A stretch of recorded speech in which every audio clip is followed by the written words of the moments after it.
Assalamualaikum warahmatullahi wabarakatuh. Waalaikumsalam. Ibu. Ya, Bu. Oke, terima kasih pada Bapak Wakam, pada Ibu Deka dan Bapak Wali ya. Ini kami memperkenalkan hasil dari Pasda kemarin tentang 7 jurus BK hebat. Apa itu 7 jurus BK hebat? Jadi ini program pemerintah di Semen ya. Ini akan diterapkan kepada siswa. Nah, nanti akan saya jelaskan satu persatu. 7 jurus ini ada 7, 1 potensi, 2 emosi, 3 redensi, 4 redensi, konsiliasi dan solusi. Oke, saya jelaskan satu-satu dulu.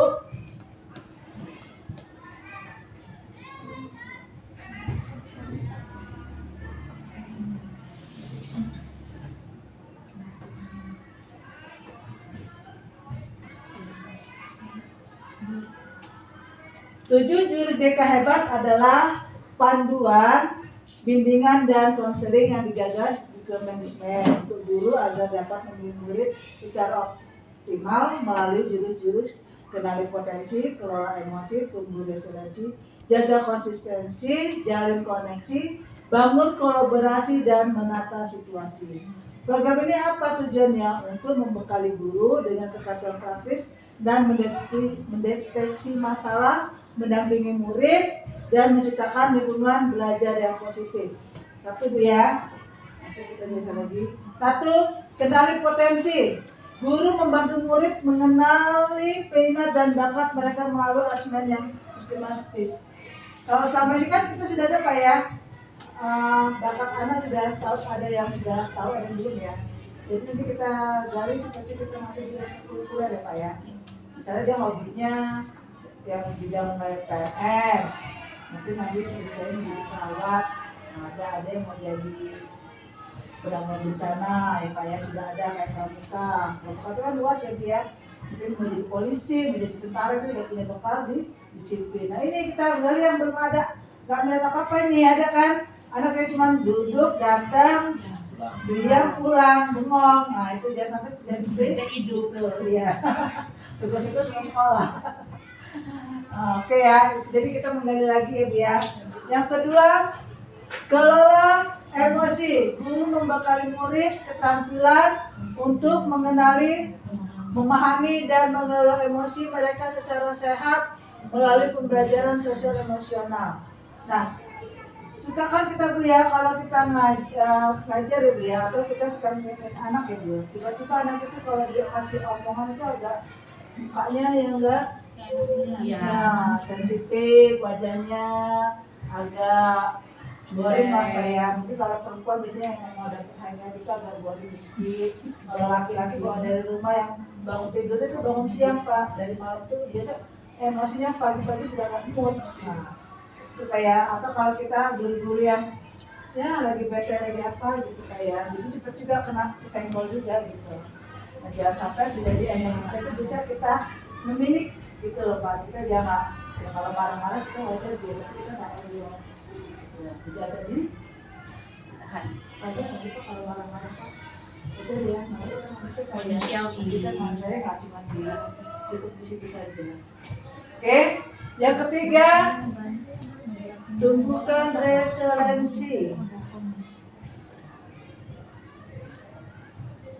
Guru membantu murid membangun daya lenting resiliensi agar dapat menghadapi tantangan, tekanan, dan kegagalan dalam kehidupan. Maksudnya Pak Rohim, coba Pak tinggal Daya apa ya? Daya lupa. Lebih murid ya, Supaya dia itu daya lompatnya bisa bertumbuh sehingga dia bisa dapat menghadapi tekanan. Berarti dari ditanamkan punya kepercayaan diri ya, bisa ya, percaya diri ya, agar dapat tantangan. Kan kita ini, anak-anak kita ini kan nggak mau, zaman sekarang ini artinya nggak mau yang perlu tantangan, maunya instan, beres. Nah, gimana caranya nih ya? Kita ini mau maju Indonesia 45 ini mau Indonesia emas gitu ya. Gimana sebenarnya kan nanti ini ya. Nah, gimana supaya nggak menjadi yang cengeng, yang lemah seperti itu. Jadi kita harus anak dari sekarang harus dibuat punya tantangan. Ya contoh belajar ya, punya tantangan belajar juga sih bisa bagus, gimana sih saya mau lebih baik dari yang kemarin gitu. Kemudian Bu ya, anak kita. Oke, selanjutnya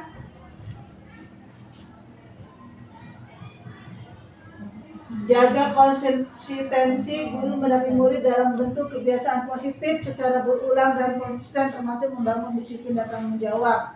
Coba Bu Devi, mau tanya tentang bagaimana mendiskusikan anak dan punya tanggung jawab, Bu Devi. Kita kasih kepercayaan ke anak itu, misalnya dia jadi ketua kelas, dia piket kelas, jaga teman-teman, kondisi di kelas gimana, kita lihat anak itu bisa bertanggung jawab. Oke ya, jadi pertama bertanggung jawab ya dengan tugas apa sudah diberikan gitu ya. Termasuk tanggung jawabnya nggak hanya di sekolah tapi di rumah juga Bu ya. Dari dia bangun pagi, apa dia kegiatannya di rumah. Oke, paham ya. Selanjutnya kelima, jalin koneksi. Guru memfasilitasi terciptanya komunikasi yang sehat, efektif, serta hubungan yang kuat antara murid dengan guru, teman sebaya dan orang tua. Nah ini kalau menurut Ibu Puspa bagaimana? Siswa itu kita kasih arahan untuk berkomunikasi dengan baik. Mereka harus sesama guru ya, terutama kalau di sekolah itu harus sopan sesama teman, mereka harus saling membantu. Kalau di rumah sama orang tua mereka harus patuh gitu.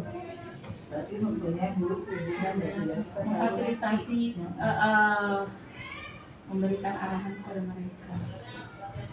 Oke ya. Jadi kita harus mempunyai komunikasi kan Bu ya. Saling keterlibatan Bu ya antara orang tua, teman sebaya dan wali kelas ya. Saya mengikutin ya. Oke, yang keenam, bangun kolaborasi. Upaya mendampingi perkembangan murid memerlukan kolaborasi dari berbagai pihak dan memfasilitasi kerjasama multi pihak ini. Nah ini Pak, buat Pak ya, kita berkolaborasi seperti apa kita kemarin kerjasamanya dengan Babinsa, komite ya Pak ya, puskesmas juga puskesmas ya. Sudah kita pernah kerjasama dengan psikolog dari ya, rumah sakit Jiwa Alim. Sudah itu kerjasama dengan PPA juga. Alhamdulillah Pak ya, kita udah ada ini ya kerjasamanya ya, kolaborasi. Artinya kita nggak hanya cuma di sekolah kita, tapi kita ada kerjasama. Oke, selanjutnya terakhir, menata situasi guru berupaya menciptakan lingkungan belajar yang aman, nyaman, mengembirakan sebagai persyaratan penting bagi tumbuh kembang murid. Nah Bu Sri, menurut Bu Sri bagaimana Bu untuk kembangkan murid supaya nyaman? Mungkin kita menerima ya Bu, menerima masukan dari siswa, misalnya kelas itu kurang nyaman, terlalu kita segera tindakan lanjuti. Misalnya seperti kejadian hilang pena ya, terus kemudian kebersihan. Untuk kebersihannya ya Pak Abdul ya, itu juga harus kita jaga Bu, kita bantu siswa itu. Jadi situasinya biar selalu nyaman, terutama bukan hanya di dalam kelas tapi di luar kelas. Boleh di lingkungan sekolah ya. Jadi nyaman tuh terutama datang dari sekolah ke sekolah Sampai sudah happy ya, dari main nyaman dan bisa belajar Bu ya. Terus sekolah ramah kita juga alhamdulillah Pak ya sudah punya CCTV, jadi kepantau ada barang-barang yang hilang jangan lagi ya. Dulu kan dikit laporan ini hilang, duit hilang, kalau sekarang sudah mengurangi lah ya. Oke. Jadi ini kesimpulan kita kepada Bapak Waka yang apa kita persiapkan ini mungkin nggak langsung ujuk-ujuk Pak ya. Mungkin kita bertahap itu sudah mulai bertahap ya. Kayak kemarin tuh Bu Devi, Bu Puspa kan, daripada yang terlambat kan kita sudah ada pelapor ke Waka ya Pak ya. Nah, jadi mungkin pendapat Pak Waka apa yang harus kita berikan Pak? Kalau kita tadi dari poin menata situasi itu, kalau itu kan poin aspek sistem ya, kalau lainnya kan aspek dari murid ya. sistem menciptakan lingkungan belajar yang nyaman, aman, saling memudahkan. Jadi ya harus ada program-program yang memang berpihak pada murid. Contohnya salah satunya yang sudah kita lakukan adalah pengelolaan kedisiplinan siswa, mulai dari kita akan aktifkan bentuk satgas dan lain-lain. Tapi tidak lupa juga itu tidak luput dari daya dukung guru-guru konseling, bidang konseling dan lain-lain. Kalau bisa Bapak Ibu guru BK ini punya program yang memang tersendiri gitu loh. Jadi ada punya program yang tersendiri yang menjadi ikonik untuk guru BK. Kalau guru PAI kan memang ada program ini, ya misalkan apa gitu, misalkan kayak seperti sholat duha kan mereka punya program ini. Dan konseling juga harusnya punya program itu sendiri yang menjadi ikonik untuk guru BK ini. Program yang akan ciri khasnya ya, ciri khas dari guru BK program akan dilaksanakan. Nanti kita akan lagi ya, ke depannya lagi kita perlahan kita akan belajar lagi Pak ya. Oke, itu saja. Nanti kita sebelum penutupan Bu Airin, kita ini dulu Bu ya, tentang jurus BK.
Ya, kita berdiri dulu Pak, Bapak Ibu kita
kembali. Oke, Bapak Ibu, untuk hari ini saya cukupkan di sini. Saya akhiri. Ke depannya mudah-mudahan kita akan lebih maju lagi dengan ya. Kita dukungnya pada Pak Waka, Pak Wali ya. kepada Bu Sri, Bu Devi, Bu Pusta, kita saling mendukung. Oke? Terima kasih. Saya akhiri. Wassalamualaikum warahmatullahi wabarakatuh. Waalaikumsalam.